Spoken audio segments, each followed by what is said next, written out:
بسم اللہ الرحمن الرحیم۔ السلام علیکم، کیسے ہیں سب لوگ؟ امید کرتا ہوں آپ سب خیریت سے ہوں گے۔ میرا نام محمد رضوان سعدی ہے۔ جیسا کہ میں آپ لوگوں کو اپنے فارم کا وزٹ بھی کروایا کرتا ہوں، اس کی سیر بھی کروایا کرتا ہوں، اور ساتھ میں آپ لوگوں کو ٹپس بھی دیا کرتا ہوں۔ اور آج میں آپ لوگوں کو دکھانے والا ہوں اپنی بکریوں کی پروڈکٹ، ان کی پیداوار۔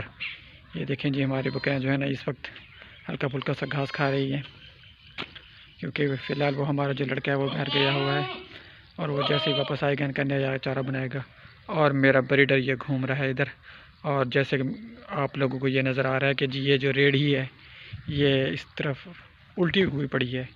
یہ اس وجہ سے الٹی ہوئی پڑی ہے کیونکہ آج کل ہمارے فارم پر بچے پیدا ہو گئے ہیں بکریوں کے، تو وہ بچے جو آ جاتے ہیں پھر ان کے ساتھ کھیلنا شروع کر دیتے ریڑھی کے ساتھ، اور یہ ان کے اوپر گر نہ جائے، اسی وجہ سے ہم نے اس کو پہلے سے سلایا ہوا ہے تاکہ یہ مزید کوئی نقصان نہ کر سکے۔ اور میں اب آپ لوگوں کو دکھاتا ہوں اپنے فارم کے چھوٹے چھوٹے سے جو بچے ہیں نا ہماری بکریوں کے، نر بھی ہیں مادہ بھی ہیں۔ یہ اس پنجرے میں ہم نے ان کو ڈھکا ہوا ہے، بند کیا ہوا ہے، ورنہ یہ سارا دن ادھر ادھر بھاگتے رہتے ہیں، پھرتے رہتے ہیں، تنگ کرتے رہتے ہیں۔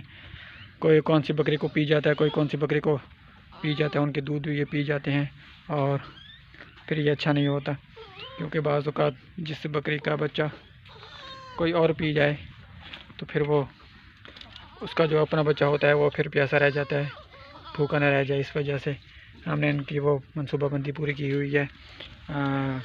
اس وقت ان کو یہ کون سی بکری پلانا ہے۔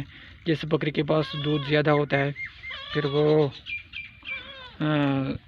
اور بھی بچوں کو پلائی جا سکتی ہے، اور جتنا یہ زیادہ دودھ پئیں گے اور اتنا زیادہ یہ گرو کریں گے، اتنا زیادہ ان کی صحت بنے گی۔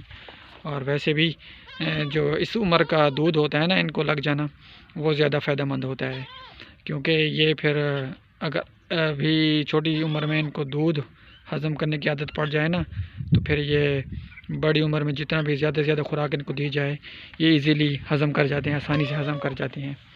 اور اگر شروع میں ہی یہ اچھے سے وہ ہضم نہ کر سکیں دودھ کو، تو پھر وہ بعد میں جتنا بھی زیادہ خوراک دی جائے پھر وہ جو بکرا ہوتا ہے نا وہ اچھی صحت نہیں بنا پاتا۔ تو آہستہ آہستہ سے یہ سب چیزیں پھر کرنی پڑتی ہیں۔